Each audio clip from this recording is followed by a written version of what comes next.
Nifty 50 को देखते हैं। निफ्टी 50 की जो ओपनिंग थी आज 25,511, हाई लगा कर आ रहा है 25,524 और लो लगा है इसने 25,430 और क्लोजिंग आया है 25,476 और 25,355। अगर हम 60 के ऊपर जाएं और 60 के देखें निफ्टी 50 की जो वन टाइम है ना, वन टाइम जो वन डे का है टाइम फ्रेम, उसके ऊपर यदि हम देखते हैं तो आज एक बियरिश कैंडल बनी है। ट्रेंड है वो कई दिनों से धीरे धीरे बियरिश होता जा रहा था।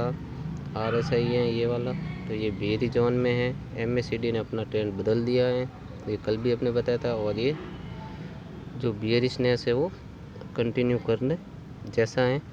और अभी हम देखें कि जो सपोर्ट है तो ये 20 है ना, ये 20 EMA है ये वाला, तो ये कहाँ पर है, तो इसका लेवल है 25,284। अगर इसके नीचे वन डे की कैंडल का क्लोजिंग आ जाता है तो फिर निफ्टी और नीचे जाने की संभावना बढ़ जाएगी। तो ये जो बीच EMA है 25,284, इसके नीचे जाने की अगर या इसके नीचे क्लोजिंग आ जाए वन डे की तो फिर और नीचे जाने की संभावना बढ़ सकती है। MACD में गैप बहुत है अभी तक नीचे जाने के लिए, अभी तो शुरुआत है ना, तो अभी तक तो बियरिश की शुरुआत हुई है और डाउन ट्रेंड की, लेकिन अभी तक हैं अपने पास 20 EMA। जब तक इसके नीचे क्लोजिंग न आए तब तक हमें बियरिश के बारे में नहीं सोचना है अभी तक। अब आते हैं ऑप्शन चेन के अंदर। तो आज तो एक्सपायरी थी तो सभी कॉन्ट्रैक्ट को क्लोज दिया है।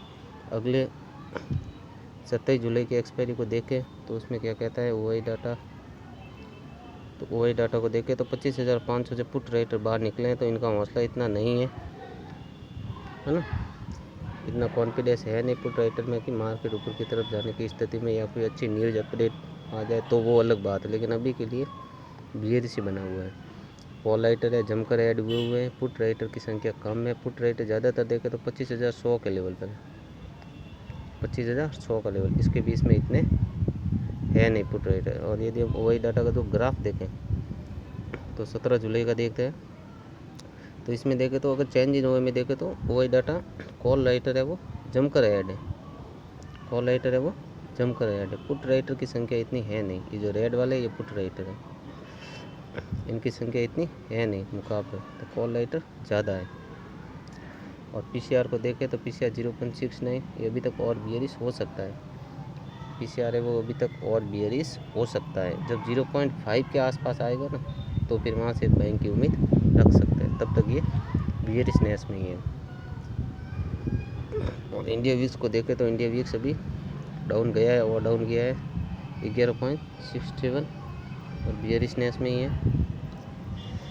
बाकी वाइज मार्केट है, कोई अच्छी न्यूज़ आए अपडेट आए तो उस स्थिति में हम हल्का सा बुलिश हो सकते हैं, लेकिन ऐसा कुछ दिख नहीं रहा है। OI डाटा को देखें वो भी नेगेटिव है। तो क्या वीडियो अच्छा लगा हो तो सब्सक्राइब जरूर करें, लाइक जरूर करें, कमेंट जरूर करें, शेयर जरूर करें। थैंक यू, गुड नाइट, शुभ रात्रि।